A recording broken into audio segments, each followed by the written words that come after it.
ومن يضلله فلا هادي له ونشهد أن لا إله إلا الله وحده لا شريك له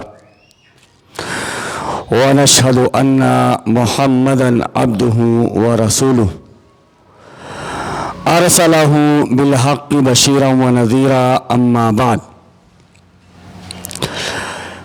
فإن خير الحديث كتاب الله وخير الهدي هدي محمد صلى الله عليه وسلم وشر الأمور محدثاتها وكل محدثة بدعة وكل بدعة ضلالة وكل ضلالة في النار. أعوذ بالله السميع العليم من الشيطان الرجيم.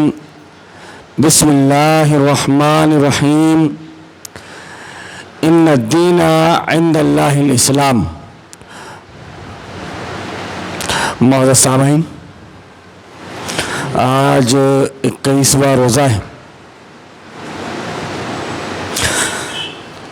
آپ خطبہ جمعہ سماعت فرما رہے ہیں. طاق راتوں میں سے ایک طاق رات جو تھی 21ویں شب وہ گزر چکی. آگے ہمیں اسی طرح 4 شبوں میں شب بیداری کرنی ہے اور تلاش کرنا ہے. وہ ہدایت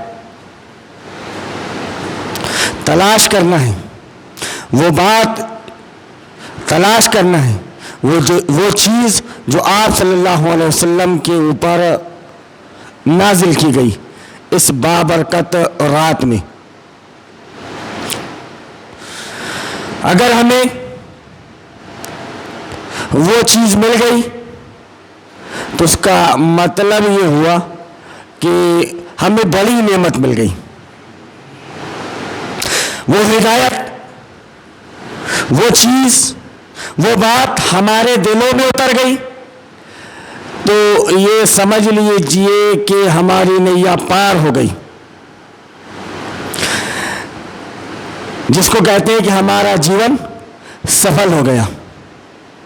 لیکن شرط ہے کہ وہ ملے، اور جب وہ ملتی ہے تو آدمی کا حال ایسا نہیں ہوتا کہ جیسے پہلے اس کی زندگی گزر رہی تھی بعد میں بھی اس کی ویسی ہی زندگی گزرتی رہے. گویا پہلے کی زندگی اور بعد کی زندگی میں کوئی فرق نہ ہو، ایسا نہیں. اللہ رب العالمین بیان فرماتا ہے کہ ان الدین عند اللہ الاسلام. اللہ رب العالمین کے نزدیک مقبول ترین دین جو ہے وہ دین اسلام ہے. نیز اللہ رب العالمین کا فرمان ہے کہ وَمَنْ يَبْتَغِ غَيْرَ الْإِسْلَامِ دِينًا فَلَنْ يُقْبَلَ مِنْهُ. دین اسلام کو چھوڑ کر کسی بھی اور دین کے ذریعے سے آدمی آنا چاہے گا، کسی اور دین کو آدمی اپنا لے گا، فَلَنْ يُقْبَلَ مِنْهُ. اللہ رب العالمین اس سے قبول نہیں فرمائے گا. یعنی اللہ رب العالمین کے نزدیک قابل قبول صرف ایک دین ہے اور وہ دین دین اسلام ہے. دین اسلام کے علاوہ کچھ نہیں. اور یہ وہ دین ہے جس کو اللہ رب العالمین نے اپنے آخری نبی جناب محمد رسول اللہ صلی اللہ علیہ وسلم کے اوپر نازل کیا گیا. یہ رہتی دنیا کے لیے امن چین سکون کا گہوارہ ہے. اس کو اگر آدمی قبول کر لیتا ہے تو چین سکون اطمینان کی سانس وہ دنیا ہی میں لے سکتا ہے. آخرت تو بھی آگے ہے. چین سکون اطمینان کی سانس وہ دنیا ہی میں لے سکتا ہے. اتنی بہترین چیز ہے یہ. اس کو اللہ رب العالمین نے ماہ مبارک کی ان 5 طاق راتوں میں سے ایک طاق رات میں نازل فرمایا۔ اب آپ اس کے اصول، اس کے مبادی کو دیکھیں، اسلام اور اس کی تعلیمات کو دیکھیں کہ اسلام اپنے ماننے والوں سے کیا مطالبہ کرتا ہے۔ اسلام ایک انسان کے متعلق کیا چاہتا ہے کہ اس کا جیون کیسا ہو، کیا چاہتا ہے، یہ آدمی کو پتہ کب چلے گا؟ جب وہ جانے اس کے بارے میں۔ اللہ رب العالمین نے حجۃ الوداع کے موقع پر بیان فرمایا کہ آج ہم نے تمہارے لیے تمہارا دین مکمل کر دیا۔ یہ دین تمہارے لیے جو مکمل ہوا، اسی کو اللہ رب العالمین نے بیان فرمایا کہ اس طرح سے میں نے اپنی نعمت تمہارے اوپر مکمل کر دی۔ دین مکمل ہوا تو اللہ کی جو بڑی نعمت تھی، وہ نعمت کیا؟ کہ یہ دین، یہ جو اسلام ہے، یہ صرف نام نہیں بلکہ ایک سسٹم آف لائف ہے، ایک نظام حیات ہے جس پر عمل کرنے کے بعد آدمی چین سکون کی زندگی گزار سکتا ہے۔ دنیا میں دنیا نے اس کو دیکھا ہے اور دنیا اس بات کی گواہی دے گی۔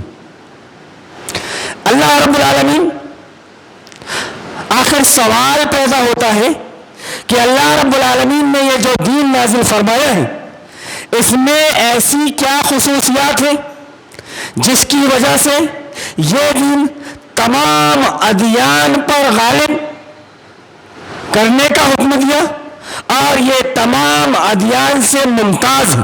آخر اس کی وجہ کیا ہے؟ اس کی وجہ یہ ہے کہ اللہ رب العالمین نے اس میں انسان کو انسان کے حقوق دیے، کہ انسان کو انسان کے حقوق ملے۔ حدیث پاک میں آتا ہے کہ آدمی، اس کے رہنے کے لیے چھت کا انتظام ہو، پہننے کے لیے کپڑے کا انتظام ہو، کھانے پینے کے لیے غذا کا اہتمام ہو، غذا کا اہتمام ہو، اور چاہے وہ اپنا ہو یا غیر، اسلام کا ماننے والا ہو یا اسلام کو تسلیم نہ کرنے والا ہو، دونوں کے ساتھ آپ کو برابری کا سلوک روا کرنا ہے۔ کسی کو ماما کا اور کسی کو موسی کا آپ نہیں کر سکتے، کسی کے ساتھ اچھا برتاؤ اور کسی کے ساتھ برا برتاؤ آپ نہیں کر سکتے۔ اللہ رب العالمین اس کے متعلق آپ سے سوال کرے گا۔ کوئی بات اگر آپ کے سامنے آ رہی ہے، آپ اس میں عدل و انصاف سے کام لیں۔ اگر غلط بات ہے، غلط کام ہے، تو آپ کے اپنے نے کیوں نہ کیا وہ غلط ہے۔ اگر صحیح بات ہے، صحیح کام ہے، آپ کے دشمن نے کیوں نہ کیا ہو وہ صحیح کام ہے۔ اس بات کی اسلام آپ کو تعلیم دیتا ہے۔ نیز اس کے ساتھ ساتھ ہر ایسی چیز کو جس سے انسانیت کو نقصان پہنچ سکتا ہے، اللہ رب العالمین نے ان چیزوں کو اس کے اوپر حرام قرار دے دیا۔ جیسے شراب کے نشے میں دھت آدمی روڈ سے گزر رہا ہے، پیچھے سے معلوم نہیں، یہ تو ہم اس کا دنیاوی فائدہ بیان کر رہے ہیں کہ گزر رہا ہے، معلوم نہیں پیچھے سے کون سی گاڑی آ جائے اور اس کو مار کے اور نکل جائے۔ نشے کی حالت میں معلوم نہیں وہ کس نالی کے پاس میں پڑا ہوا ہو۔ اگر ایک اچھے سے اچھا آدمی، باشعور آدمی چڑھا لے، پی لے، تو اس کو ہوش نہیں رہتا کہ میں کون ہوں، میری سماج میں عزت کیا ہے، لوگوں کے درمیان میرا مقام و مرتبہ کیا ہے نہیں جانتا آدمی. اچھے اور برے کی تمیز بھول جاتا ہے. ماں اور بہن کا فرق بھول جاتا ہے. محرم اور نامحرم کا فرق بھول جاتا ہے. کس کے پاس اسے جانا ہے, کس کے پاس اسے نہیں جانا ہے, یہ فرق بھول جاتا ہے. اس سے نقصان ہوتا ہے انسانیت کا کہ ایک کی عزت پر بنائی, ایک کی عزت پر بنائی تو لوگ واویلا میں چاہتے ہیں کہ فلاں کے ساتھ ایسا ہوا, فلاں کے ساتھ ایسا ہوا, لیکن جن اسباب کی وجہ سے وہ اس مقام تک پہنچا ہے ان سبب کو کوئی غلط ثابت نہیں کرتا. آدمی کی برائی نظر آتی ہے لیکن برائی تک پہنچانے والا جو راستہ ہے, برائی تک پہنچانے والے جو اسباب ہیں, ان اسباب کو کوئی برا نہیں کہتا, اسلام اس کو برا کہتا ہے. اللہ رب العالمین پہلے سارے راستوں کو مسدود کر دیتا ہے, روک دیتا ہے. کوئی ایسا راستہ باقی نہیں رہتا کہ آپ زنا کے لیے اپنے قدم کو آگے بڑھا لیں, ایسا راستہ باقی نہیں رہتا.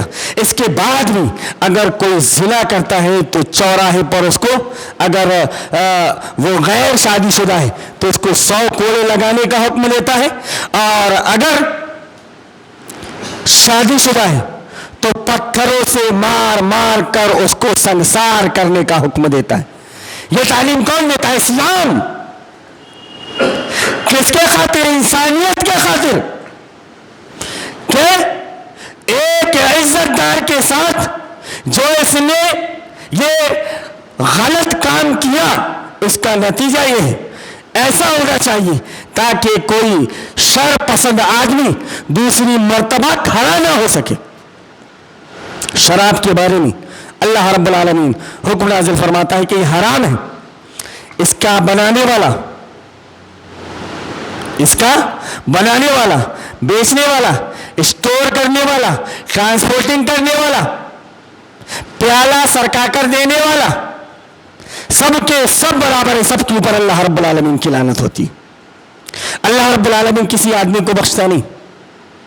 آپ نے اگر کسی کی رہنمائی غلط کام کی طرف کر دی ہے, گویا آپ کی وجہ سے کوئی آدمی گڈھے میں گرا ہے, تو شریعت آپ کو سزا دیتی ہے کہ آپ کو حکم دیا گیا تھا کہ آپ راستہ دکھاؤ, لیکن آپ نے ایسا راستہ ہموار کیا کہ آپ کا بھائی گڈھے میں گر گیا.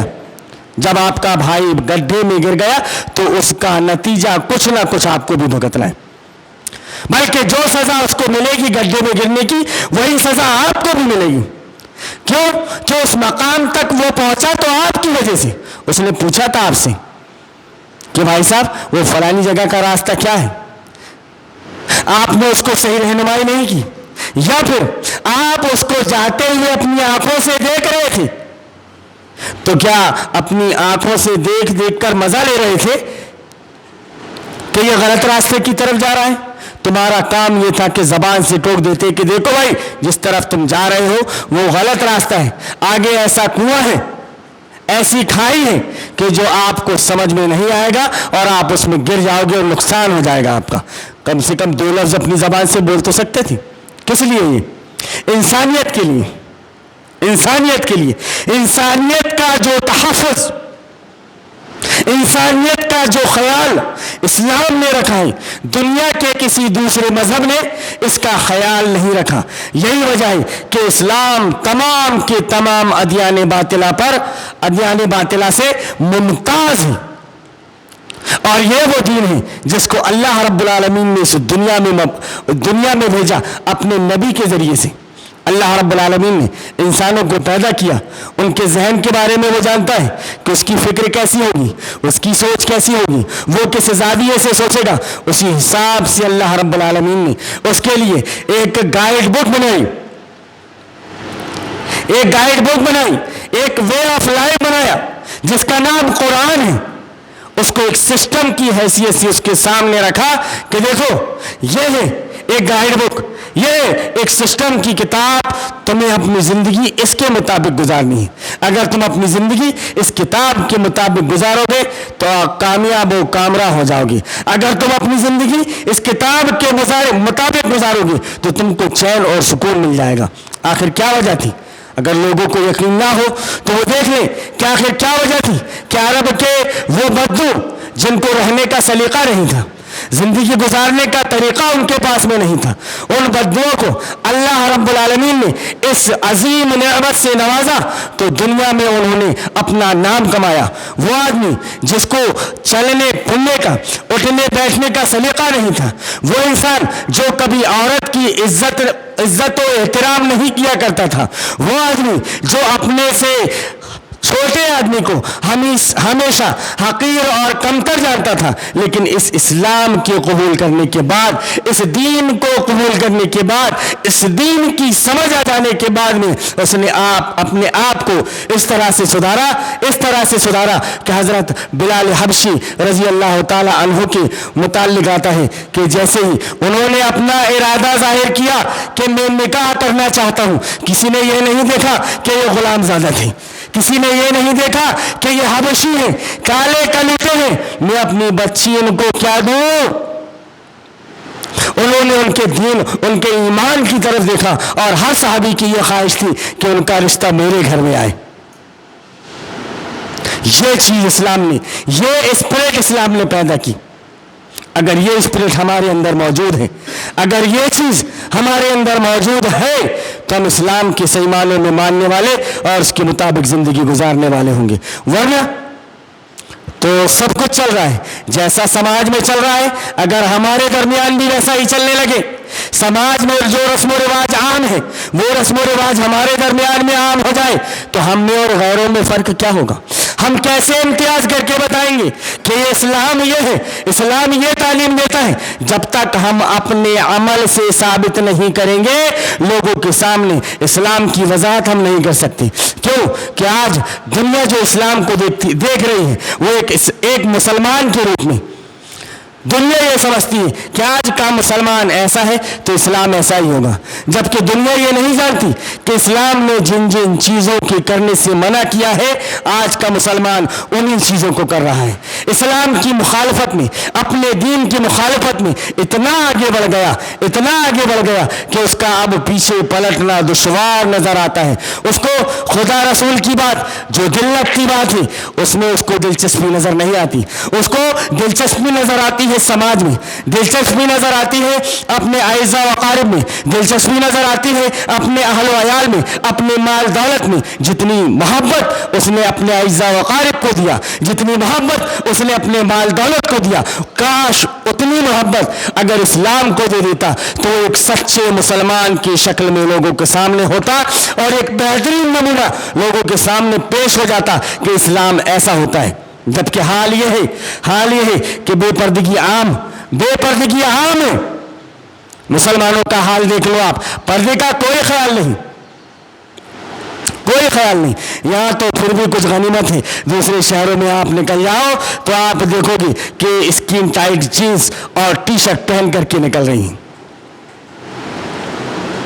نبی کریم صلی اللہ علیہ وسلم کے فرمان کے مطابق کہ آپ صلی اللہ علیہ وسلم نے بیان فرمایا کہ قیامت کی نشانیوں میں سے یہ ہے کہ نساء کاسیات عاریات، کہ ایسی عورتیں ہوں گی جو کپڑے پہننے کے باوجود ننگی ہوں گی، کہ اس کے جسم کا اتار چڑھاؤ غیر مرد کی نظر میں نہ آ سکے، لیکن آج اس کا پہناوا ایسا ہو گیا کہ غیر مرد کی نظر میں اس کا اتار چڑھاؤ آ گیا۔ اور یہ غیروں کی بات نہیں، میں ان لوگوں کی بات کر رہا ہوں جو اپنے آپ کو پکے سچے مومن اور مسلم کہتے ہیں۔ اگر وہ اپنے آپ کو نہ سدھاریں تو سماج میں غیر مسلم ہے، وہ دیکھ رہا ہے کہ ایک مسلمان ایسا ہوتا ہے، تم ڈمے پر ڈمے دیے جاؤ، ایک مسلمان ایسا ہوتا ہے وہ دیکھ رہا ہے، تو وہ اسلام کو کہاں سے سیکھے گا؟ ایک مسلمان سے۔ ابھی اس تک تم نے وہ بات نہیں پہنچائی, ابھی تم نے اپنے آپ کو اس طرح سے اسٹینڈ نہیں کیا, اس طرح سے کھڑا نہیں کیا کہ تمہارے اعمال کی طرف لوگ دیکھ کر یہ سمجھ جائیں کہ اسلام ایسا ہوتا ہے, پکا سچا مومن ایسا ہوتا ہے. کبھی لوگ تمہارے اوپر بھروسہ کیا کرتے تھے, اب کوڑی برابر بھی تمہارے اوپر بھروسہ نہیں کر سکتے. وجہ اس کی صرف اور صرف ایک ہی ہے, اور وہ وجہ یہ ہے کہ تم اپنے دین, اپنے اسلام سے دور ہوتے چلے گئے. تم جتنے دور ہوتے چلے گئے, اللہ رب العالمین نے تمہاری جو بنی بنائی عزت تھی اس دنیا میں, اس عزت کو اللہ رب العالمین نے ختم کر دیا تمہارے اعمال کی پاداش میں, تمہارے کرتوتوں کی پاداش میں. اور تم نے اپنے رب کو ماننے کے بعد اس کی نافرمانی کی تو اللہ رب العالمین تم پر عذاب نازل فرما رہا ہے جس کی پاداش میں پوری دنیا اس کا شکار ہے. اللہ رب العالمین چھوڑے گا نہیں. اللہ رب العالمین جانتا ہے کہ تم ماننے والے ہو, تم نے دعویٰ کیا ہے, لیکن تم اپنے دعوے میں کھڑے نہیں, تم اپنے دعوے میں سچے نہیں, تم پکے سچے مومن مسلم نہیں. ابھی غیروں سے کیا شکوہ, غیروں سے کیا شکایت؟ جو مانتا ہے وہی نبھانے کے لیے تیار نہیں, تو جو نہیں مانتا وہ کیسے نبھا سکتا ہے؟ اسی لیے جو اسلام کی خوبیاں بتائی گئیں, اسلام کی جو خوبیاں بتائی گئیں اور جو نعمت کی شکل میں اسلام کو پیش کیا گیا, اللہ رب العالمین نے جو بیان فرمایا وَأَتْمَمْتُ عَلَيْكُمْ نِعْمَتِي, کہ میں نے اپنی نعمت کا اتمام کیا, اپنی نعمت کا اتمام کیا. تو وہ نعمت کیا تھی؟ کاش اگر اس نعمت کو نعمت سمجھ جاتا آج کا مسلمان. ابھی گھروں میں بیٹھا ہوا ہے, مہلت ملی ہے اس کو کہ اب بھی پلٹ جائے, اب بھی قرآن کھول کر دیکھ لے, لیکن اس کو مہلت نہیں مل رہی ہے کہ کم از کم وہ قرآن کھول کر دیکھ لے اور پلٹے اپنے رب کی طرف. کم سے کم یہ سمجھ لے کہ دین کیا ہے, اسلام کیا ہے. مہلت ملی ہے, کاروبار سے چھٹکارا ملا ہے, گویا اللہ کی طرف سے آپ کو یہ مہلت ملی ہے کہ آپ دیکھو, پڑھو, سمجھو. لیکن آدمی فضولیات میں اپنے وقت کو گزارنے کے لیے تیار ہے, فضولیات میں اپنے ٹائم کو بتانے کے لیے تیار ہے, لیکن وہ پلٹنا نہیں چاہتا کتاب اللہ کی طرف, وہ پلٹنا نہیں چاہتا سنت رسول اللہ کی طرف. اب اس کو ہدایت کیسے ملے گی؟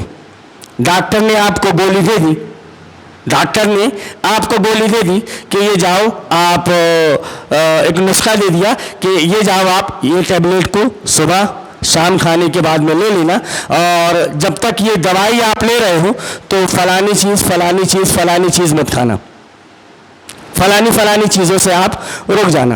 آپ گھر پہنچے, ایک تو ٹائم پر دوائی نہیں کھائی, پہلی غلطی.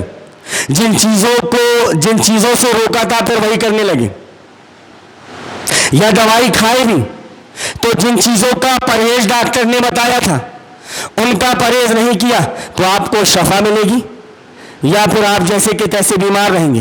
اب آپ نقص نکالیں گے کہ وہ ڈاکٹر اچھا نہیں ہے, وہ فلانے ڈاکٹر کے پاس چلو, اس کے پاس جاؤ گے پھر یہی ایسے ہوگا, پھر کہو گے کہ وہ ڈاکٹر اچھا نہیں ہے, فلانے ڈاکٹر کے پاس چلو.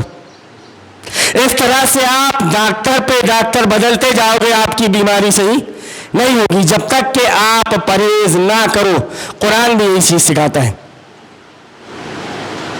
اللہ رب العالمین بیان فرماتا ہے کہ یا ایھا الذین آمنوا کتب علیکم الصیام کما کتب علی الذین من قبلکم لعلکم تتقون, کہ تمہارے اوپر جو ہم نے یہ رمضان کے روزے فرض کیے, ایسے ہی روزے ہم نے پہلے کی امتوں پر فرض کیے تھے.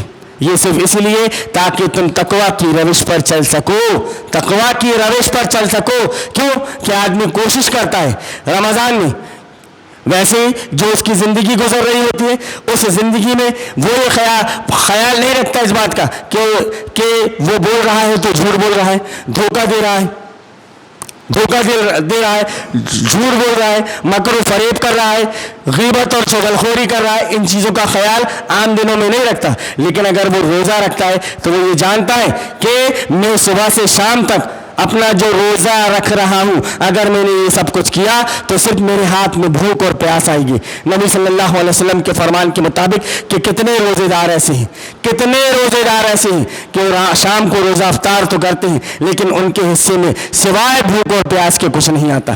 ان کی حرکتیں کیا ہوتی ہیں؟ وہ یہی جیسی زندگی پہلے ان کی گزر رہی تھی ویسی ہی زندگی گزار رہے ہوتے ہیں. تو یہ تقویٰ کی صفات تمہارے اندر پیدا کرنے کے لیے تاکہ تم بچ جاؤ, تمہاری پریکٹس ہو جائے. اس طرح سے 1 مہینہ مسلسل آپ کسی چیز سے بچتے رہے, پھر اس کے بعد میں آپ اگر اسی چیز میں ملوث ہو گئے تو اس کا مطلب یہ ہوا کہ آپ نے اس کو سیریس نہیں لیا تھا, بلکہ ٹائمپریری آپ نے اس کو لیا. اب واپس بیماری پھر آپ کے اندر آ جائے گی. لیکن تقویٰ کی صفات اس وقت پیدا ہوں گی کہ جن چیزوں سے آپ کو روکا گیا تھا آپ ان چیزوں سے رک جائیں. کہ نہیں, آدمی یہ سوچ لیتا ہے کہ یار یہ گلے میں ٹانسل ہو جاتے ہیں کھٹا کھانے سے, تو زندگی بھر کے لیے کھٹا چھوڑ دیتا ہے وہ کہ یار کیا کریں گے, ٹانسل ہو جاتا ہے, جبکہ وہ حلال چیز ہے, لیکن حلال چیزیں وہ اس کو کھا سکتا ہے, لیکن وہ یہ دیکھ رہا ہے کہ اس سے اس کی ذات کو نقصان پہنچ رہا ہے. تو جیسے ہی کوئی کھٹی چیز صرف زبان میں رکھتا ہے وہ اس کو باہر کر دیتا ہے. کس لیے؟ اپنی ذات کے لیے کہ کہیں ٹانسل بڑھ نہ جائے, اس کو تکلیف اور پریشانی کا سامنا پھر نہ کرنا پڑے. ٹھیک اسی طرح آدمی زندگی گزارے ایسی کہ آدمی عمل کر رہا ہے تو اس کی بدعمالیوں کے نتیجے میں اس کو کل قیامت کے دن ایسا نہ ہو کہ ان کی بدعمالیوں کی وجہ سے اس کے سارے نیک اعمال جو اس نے کیا تھا سب غارت ہو جائیں اور اس کو جہنم میں جانا پڑے. تو میرے بھائیوں, میں آپ کے سامنے یہ بات رکھ رہا تھا کہ صرف ایک ہی دین ہے, اور وہ ہے دین اسلام, جو پوری دنیا کے لیے راہ ہدایت ہے, پوری دنیا کے لیے امن و شانتی کا پیغام لے کر آیا ہے. دنیا اگر رک جائے تھوڑی دیر کے لیے اور ذرا توقف کر کے اس کے بارے میں سوچ لے, اور اللہ کو اپنا اللہ مان لے, اور نبی کو اپنا آخری رسول مان لے, اور اس کتاب کو اپنا نظام حیات مان لے, تو اس کی جو بگڑی ہوئی ہے وہ بن جائے, وہ سنور جائے. لیکن میرے بھائیوں, یہ جو آج کا یہودی ہے, آج کا یہ جو امریکہ اور اسرائیل ہے, یہ کبھی تم کو ایک ہونے نہیں دے گا. یہ کبھی یہ نہیں چاہے گا کہ لوگ دین اسلام کو قبول کریں. اسی لیے وہ اسلام کے نام سے مختلف ایسے پروپیگنڈے کرے گا, ایسی باتیں آپ کے سامنے لائے گا کہ آپ اسلام کے نام سے بدزن ہو جائیں گے. آج دنیا کا یہی حال ہے کہ جو میڈیا کے ذریعے لوگوں کو اسلام بتایا جا رہا ہے, دنیا صرف اسی کو اسلام جانتی ہے. جو حقیقی اسلام ہے دنیا اس اسلام سے بالکل ناواقف ہے. اگر حقیقی اسلام کو جان رہی ہوتی تو میں نہیں, گاندھی جی نے بھی بہت کچھ کہا ہے کہ اگر تم امن و شانتی چاہتے ہو تو ابو بکر اور عمر کا قانون لا کر کے نافذ کر دو. اور بہت سے بدھ جیویوں نے کہا ہے, یہ میں نہیں کہتا, جو اس کی اصل تعلیمات سے واقف ہیں, جو اس کی اصل روح سے واقف ہے, وہ اس کا اعتراف کیے بغیر نہیں رہ سکتے. اور آج بھی جو اس کی تعلیمات کو پڑھے گا وہ اس کا اعتراف کیے بغیر نہیں رہ سکتا. لیکن ایک بات یہ ہمیشہ یاد رکھو کہ یہ جو یہودی ہے, آج کا یہودی, یہ یہودی آپ کو دین اسلام کی طرف آنے نہیں دے گا. کیوں؟ کہ اس کے آبا و اجداد نے یہ قسم کھائی ہے کہ ہم جب تک زندہ رہیں گے اس نبی کے مشن کی مخالفت کرتے رہیں گے. حجب اختر نے یہ کہا تھا کہ یہ جو نبی باتیں پیش کر رہا ہے یہ سچی باتیں ہیں, صحیح باتیں ہیں, لیکن میں جب تک زندہ رہوں گا اس نبی کے مشن کی مخالفت کرتا رہوں گا. یہ بات سیرت ابن ہشام جلد نمبر 2 صفحہ نمبر 165 کے اندر آپ تفصیل سے دیکھ سکتے ہیں. میرے بھائیوں, یہ وہ باتیں تھیں اسلام کے تئیں جو میں نے آپ کے سامنے پیش کیا. ایک بگڑی ہوئی شکل, ایک بگڑی ہوئی صورت جو لوگوں کے سامنے اسلام کی پیش کی جا رہی ہے, ایک بری شبیہ اسلام کی جو لوگوں کے سامنے پیش کی جا رہی ہے, وہ شبیہ اسلام کی نہیں ہے, وہ شبیہ اسلام کی نہیں ہے. انشاءاللہ وہ دن بھی آئے گا کہ اسلام اصل ہوتا کیا ہے, اسلامی ریاست اصل ہوتی کیا ہے, دنیا اپنی آنکھوں سے دیکھے گی اور یہ دیکھے گی کہ کتنا چین, کتنا سکون اور کتنا اطمینان کے ساتھ میں آدمی اپنی زندگی کو گزارتا ہے. اللہ رب العالمین سے دعا ہے کہ اللہ رب العالمین ہمیں توفیق دے کہ ہم جو مسلمان ہیں پکے سچے مومن اور مسلم بن جائیں, اور دنیا کو اس بات کی توفیق دے کہ جو اسلام کے صحیح معنی اور مفہوم ہے وہ اس کو سمجھ سکے اور اس سے آگاہ ہو سکے اور اپنے رب کی طرف پلٹ سکے. اللہم ارنا الحق حقا وارزقنا اتباعہ وارنا الباطل باطلا وارزقنا اجتنابہ. آمین یا رب العالمین.